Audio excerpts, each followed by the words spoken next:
Maginom nga po eh. Okay, sir. Paliwanag ko muna ha. Okay pa. Ang unit natin, parang yung pinaliwanag ko rin doon sa kanila. Ang unit natin, lifetime warranty. Nagka-problema, 3 months, 6 months, 1 year, 2 years, 5 years from now, dalhin mo sa amin. Huwag mag-alinlangan, lifetime warranty. Okay? Ngayon, sir, every 3 months, pwede niyong dalhin dito para sa PMS na tinatawag. Preventive Maintenance Service. Doon sa PMS, nililinis natin, binabalik natin yung tono, lahat ginagawa natin. Yung mga lumuwang, hinihigpitan natin. So, libre lang yon. Kung hindi kayo tatama rin, maipasyal nyo. Dito. Parang namamasyal lang kayo, sir. No? 1 day process lang, sir. Oh. Maaantay nyo. Sandali lang okay, yun, sir. sige po. Siguro mga each unit, maximum 30 minutes. Saglit Oo. naman. Para, kaya natin ginagawa yon, sir. Kasi lifetime warranty po kami. So, kung hindi natin naagapan, ako din yung sasakit ang ulo. Kasi lifetime warranty. Antayin pa ba natin yung sira bago natin gawin, di ba? Kaya umaagapan natin, sir. Ha? Yes, sir. Yun lang ang naman pakiusap ko. Number 3 na pakiusap ko, ito yung bala ninyo. Wag na wag pong gagamit ng reuse. Yung... Ano ba yung Reuse. Halimbawa, sir, ibinala mo na, ibinaril mo na, nakaranas na ng impact yung bala. Tumama sa pader, tumama sa bakal. Tapos nakita mo Pupulutin. ngayon, pupulutin. Okay. Pwede pa. reuse po na... Reuse, oo. So, hindi pwede yon, sir, ha? Yung bala, naiputok mo na, tapon na yon. Ito pa, sir. Hanggat maaari, kung kaya niyong Taiwan BBs, Taiwan. Pero kung medyo tight ang budget, hindi kaya yung Taiwan BBs, kahit China, okay lang. Basta wag reuse. Opo. Pero yung Taiwan po na ano, pwede na pong umorder sa inyo. Pwede naman, sir. Pwede naman po. Actually, konti lang ang diferensya. Oh, yun naman po pala sir. Hindi sa inyo na. Tapos, ito na. Kung mapapansin ninyo, 0.20, 0.25 grams. 0.20, 0.25. Yung 0.20, sir, okay gamitin to within 5 meters, 10 meters. Pero kung mas lalayo pa ron, let's say 20 meters, possible na magwabol. Lalo na kung merong hangin. Kung sakali lang na nagwabol dahil may hangin, ang gagawin ninyo, gamit kayo na mas mabigat, yung 0.25. Mas straight to kaysa rito. Ang advantage ng 0.20, mas malayo yung bato, yung nararating niya. Mas shorter yung 0.25 dahil mas mabigat. Pero kung tatanungin nyo ako, ano yung mas fatal between the two, mas fatal ito compared dito. Mas lighter ito, kaya mas malayo. Mas shorter ang range nito kasi mas mabigat. Sa barrel, sir, tatantyahin mo, aaralin mo kung ano yung gusto niya. Hindi yung gusto mo. Kasi minsan, ganito minsan may mga unit na malalakas na, katulad dito, 2011 to, malakas to. May unit na kailangan mo talagang magbigat ng bala. Kaya, although available naman yung iba't ibang grams, pero tantyahin mo para aralin mo. Okay, tapos pakita ko lang ang unit natin is gumagamit tayo ng 12 kg. Ngayon 12 kg yung makukuha yung gas. Okay? Backup kasi pag naubos, ang mabili nyo 14 kg. Wag na wag nyo gagamitin ito dito, mawawarak po siya. Number 12 lang po tayo. 12 lang po. Okay? Ayan, number 12 lang. Tatanungin nyo ako, para sa inyo 14, ito po para sa mga rifle. Okay. Sa mga Ang ginagamit sa gas, blowback rifle. At saka sa mga high-end pistol. yung kanina po, high-end po yun. Yeah, yung lalo na yung ZZ Shadow. Nakita mo na ba yung Shadow? Opo, yung sa live nyo po dati, yung Ay, kulay... gusto mo makita ng person? Sige nga po. Kasi nandito ka na sir. Libre lang naman Pasuyo sa Shadow. Yung gusto. CC. Baka hindi makatulugan ni Sir yung babalik. Magkano sir yung gano'n? Yung ganyan CC shadow. Pamaya na nasa live na tayo. Ang ganda. May iba-ibang color na available niya. Pero tignan mo yung weight niya. Solid, di ba sir? Tsaka sir yung handling. Ang sarap. Grabe. Sexy kasi ang So, shadow pag sir. ano sir eh. Yung akap, ang sarap talaga niya. Komportable Ayun. talaga. Oo.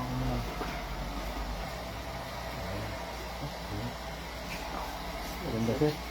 No? Okay. Ano, palitan na Magkano natin? ganito sir? Tinanong agad. Huwag muna sir, nasa live tayo. Okay. So, dako na tayo rito sir ha. Balik na tayo. Doon muna tayo sir sa isa sa pinaka-importante. Lagi kong dinidiscuss to, no? Kasi ang daming reported cases na napapahamak. Why? Kasi syempre marami checkpoint na yun eh. Lalo na magkakaroon ng ano yung translasyon, yung mga ganun-ganun. Maraming pangyayaring mag-deploy ng checkpoint. So, yung unit, okay lang i-travel. Huwag mo lang isusukbit. Kailangan naka-gun bag.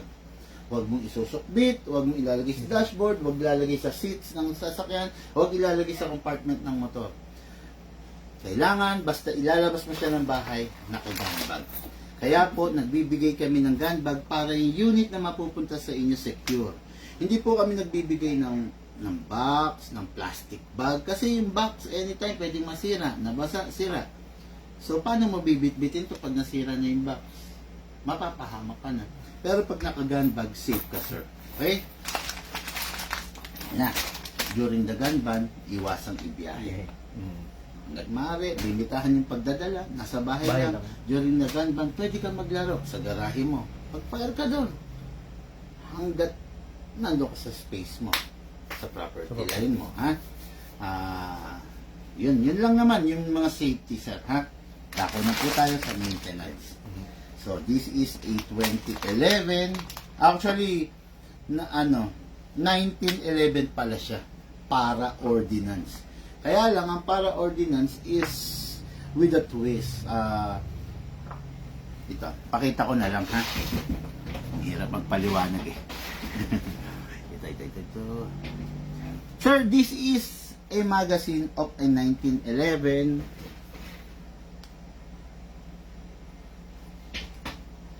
This is a 1911. This is a 2011. Pero magkamukha, tama? Ang pinagkaiba nila yung magazine. Pasinin mo to, single stock. Ito, powered by a Hi-Capa dual stock. Yan ang pinagkaiba nila. Yung iba tawag dito, 2011, yung iba 1911. Pwede mo tawagin 2011, pwede mo tawagin 1911. Depende na lang sa gumagamit. Pero ako, ang tawag ko rito 2011 kasi naka-Hi-Capa magazine na siya. Ito, single stock magazine. Pinapaliwanag ko lang po para at least alam ninyo yung unit ninyo. Di okay na. So, 2011, Glock, caliber 45, 9mm. Ngayon, sir, sa maintenance po tayo. Number 1 po, you need to press the valve. Pindutin, saka po natin siya isprayan. Pansin mo yung oil, sir. Pumasok sa loob. Tama? Kaya siya pumasok kasi pinipindot mo, open yung valve. Pag hindi mo siya pinindot, yung oil nakatambay lang dyan. Pag tinaob mo, tutulo lang. Ngayon, pumasok na yung oil, which is the proper way para malubricate yung loob. Then dito rin po sa ilalim, inlet valve spray. Kunti lang, sir. Okay? Ngayon, sa unit po tayo. Kasa, ilak to manually. Okay, then sprayan natin dito, sir. Okay, after that, sprayan po natin dito. Itong itim na part, ito yung nozzle. Sa ibabaw. Then, hatakin to pababa. Then, release. Yung ibang ginagawa, at saka ako dati yung ginagawa ko, hinahatak ko pa. Magre-release siya. Ang tendency, nauupos ito. Okay. Kaya napagtanto ko, grabe, lalim na Tagalog nun, napagtanto. Yan. Ako naaral ko, sir, na iwasan na lang natin ibabato. Para mag-release siya, pull back, then manually. Okay? Tapos, compare sa Glock, this is a 1911, meron siyang tinatawag na Safety na. beaver tail. Safety features to na ginawa para yung unit hindi basta-basta mag-fire. You need to press this with your palm bago mo ma-fire. Pag hindi mo na i-press, wala. Okay. Then may ambidextrous pa. Kabilaan, kanan, kaliwete, pwede. Pag naka-safe ka, kahit anong press mo rito, then press mo ito, hindi po. Unless binaba mo to, then press, Boom. ngayon, meron na tong oil, may oil na to, maglagay naman tayo ng gas, sir. Sabi ko nga sa inyo, sir, 12 kg lang po. Camera, upside down, then press down. 1, 2. 2 seconds lang. Kung nakikita nyo po sa mga vlog ko, puro 2 seconds. Kasi yung unit, naka-upgrade po. Fine tuning, trigger jog. Oh, i-hammer protection pad mo to. Hammer protection pad, naka-upgrade na po yan. No? Ngayon po, hindi pa naka-hammer. After nitong live, i-hammer. Sandali lang naman yan. Okay, ngayon, reloader, sir, ang tawag dito. Speed loader, para mas mabilis. Hatakin po ito pababa. Iwasan po natin mapitawan. Pag nabibitawan kasi, sir, baka mabasag po ito. Ang tawag po dito, mag-lift. Siya yung kumokontrol sa bibis. Pag nabungi po ito, yung bibis tatalsik. Iwasan lang po natin yan. Hatak. Then, place your right thumb here para kung mabitawan mo, May protection siya. ito Stop. yung sasalo. Para stopper. Hatak. All the way, then hold it tight. Dito po ilalagay yung bala. Nakita niyo yung part na maluwang? Papa, yung side na. Yun. Hindi po dito, dito po. Okay po, pump lang po tayo. Medyo i-tilt down, then pump. Okay. Pansinin ninyo, sir, may bungi. Pag may bungi, kalugin nyo lang para umalain yung bala. Maximum rounds is 27. Ang allowed lang is 20 to 23 para itong spring hindi mag-loose, hindi ma-stress, or hindi mangalay, mangawit. Ganun. Okay, sir? Okay, dito pa. Sino magpa-fire? Exciting. Ikaw, sir? Gusto mo? Hindi. Ikaw na lang po. Ikaw na lang, sir. Sige, sir. Ngayon, sir, sa pagpasok sa unit, malakas, sir, ha? Hindi naman sobrang lakas, sir. Sakto lang. May pwersa. Yung iba kasi, sir, tinutulak. Ang tendency, sir, hindi naglalak. Kaya kailangan may pwersa, then kasa, ngiti. Then, kasa, sir, hatak, then bitaw, sir, ha? Huwag yung kasa, tapos ibabalik mo. Huwag yun, sir. Huwag ganun. Baka minsan may maipit, ididikdik mo yung nozzle dun sa bala, masisira. Hatak, then bitawan mo. Then, sir, bibigay ko sa iyo unit na ka-safe. Ikaw na bahala mag-unsafe. Yes, sir. Kanan po, kaliwete. Kanan. Kanan. So, ito. Ito po. Ito, sir. Ganyan. Ito tama. Okay? Sige, sir. Firing po tayo. Kaya mo? Look doon ka para hindi mailang yan. Okay? Okay, mga Orsom. 1911 para ordinance.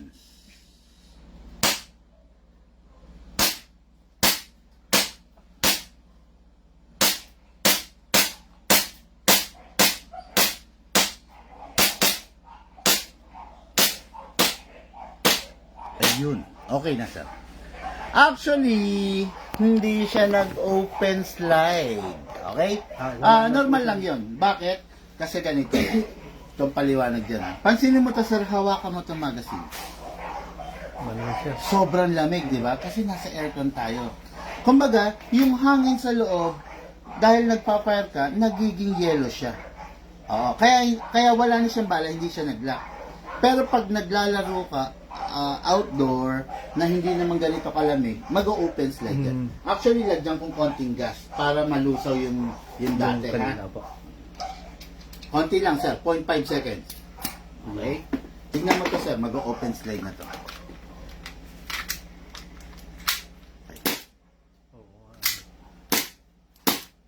Mag-open slide na siya, sir. Kasi, kailangan mawala yung lamig. Lamig sa loob. Opo, yun lang naman po yun.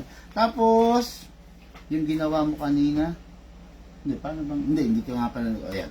Yung proper way, proper versus the improper way, ha? Ganito yan, pag nag-open slide. Ganyan na po po. Yes, sir. Ngayon, ang pinakatama, remove the magazine. Then, the slide. Then, rest. Ito yung improper way. Improper way, nire-release nila to Diyan, nang may magazine. Then, ire-rest nila to. Sabo. Puputok, di ba? Yan ang delikado ron. O yun, iwasan yan.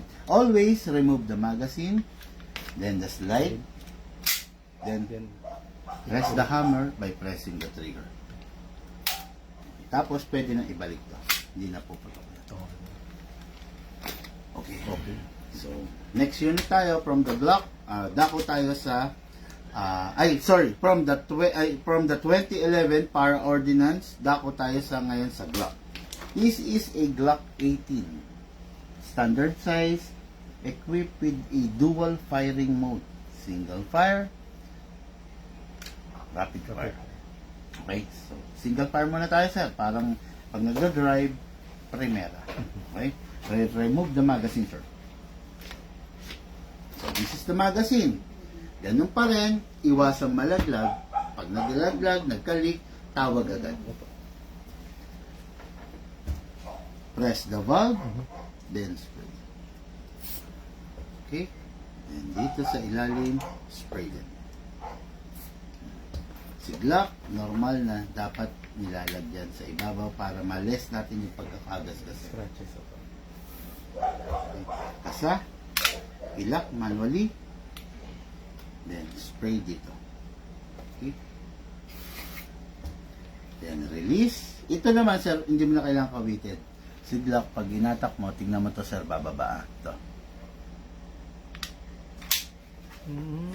Okay? Para siyang may spring na. May spring. Actually, ganun din to. Eventually, bababa rin to automatic kasi mahigpit pa ngayon dahil bago. Okay. Okay, okay na. So, si Glock, compare sa 1911, may hammer, madaling makita pag nakakasa. Siya hindi. Kaya always, safety, hindi mo alam kung nakakasa, iyuko mo, Test daw. gas naman po tayo. Sa gas po, always upside down. Press down. 1, 2. Ganun din po, yung unit natin naka-upgrade po, naka-fine tuning, naka-trigger job na. Lagyan po natin bala. Hatak po. Raise your right thumb here, all the way, dire-diretso. Hold it tight. Dito po ilalagay yung bala. Same din, sir. 27 rounds sa maximum. Ay, yan, pansin mo, bungi-bungi, di ba? Kalugin lang natin. Para kumalay. Yun. Okay? Okay. Dagdagan ko ng bala, mga Urso, pa. Kasi magra-rapid fire to si sir. Makita niyo, magmamalag John Wick. Ngayon, sir. Pasok, sir. Kasa. Itaw. Ready to fire. Okay? Sir, mga 3 to 4 shots, single fire natin. After that, pwede natin ibaba to. Burst. Huwag nung ibabad yung kamay, ha? Yes, sir. Mga 1 second. Okay. Then, bigay ko na siya sa'yo, sir, ha? Yes, sir. Ingat, sir. Finger out. Natatakot ako pag Glock, eh. Okay, Glock 18 Silver Edition firing.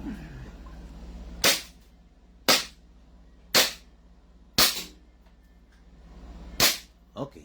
Try mo ngayon i-rapid fire, sir.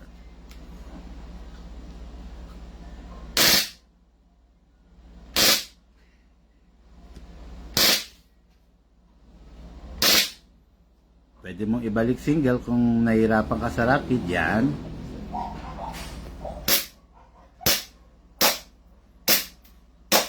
Yun. Open slide. Kasi wala nang bala. Sige sir, ikaw nga. Next thing to do sir. Release the magazine. Then the slide. Oh, pull back, pull back. Okay. Ayan, then rest. Yun. Nayanig si sir doon sa rapid. Gigil eh. Okay, tapos, syempre, yung proper way, halimbawa, nakarapid ka, ibalik mo sa single fire. Para the next na maglalaro ka, puputok ka, hindi mo makaligtaan, naka-single pa lang. Always start palagi single fire. Wag yung pagpasok mo ng magazine nakarapid ka na agad. Wag, no? Delikado yun. Kailangan single fire muna. Tapos, yun na-discuss ko na lahat, no? May nakaligtaan ba ako? Wala naman na. Pag meron tanong, contact Contact sir. Call. Not text. Ayun, iwasan natin yung mag-message kasi syempre medyo matagal rin minsan makareply. Pero pag yun nga, tapos regarding sa gas, one canister is, dahil upgraded, is equivalent to 50 magazine. 50 to 55. Pag hindi upgraded, 20 to 25 lang. No, kaya matipid. Matipid naman po. Yun lang, hindi po nare-refillan to sir ha. Katulad dito, tingnan nyo, ubos na. Yan, wala na sir, kasi mararamdaman yung mararamdaman mo may kalog. Katulad dito, tapon na po ito, bili na lang po kayo ng bago. Na-upgrade na. Bilis mo ha. Ayun Okay mga Karsabon, naka-hammer protection pad na. Kita nyo? Wala nang dummy firing pin. Ganun kabilis si Lucas eh. Okay, kita nyo? Okay. So, yun lang mga Karsab. Maraming salamat po sa inyo. Maraming salamat po sir. Pangalan? Alin sir? Ricky. Sir Ricky. Okay. Sir. Thank you. Yun. Ingat sa paglalaro. May bata, may anak, may pamangkin sa bahay. Actually, sila lang po yung, malalaki lang po yung mga pamangkin. Masasabihin. Masasabihin. Sige sir, yun lang. Natatakot lang ako pag may mga bata. Kasi syempre baka galawin. Kung may bata sa bahay, kailangan mas doble pagiging responsible. Maraming salamat sir. Thank you po!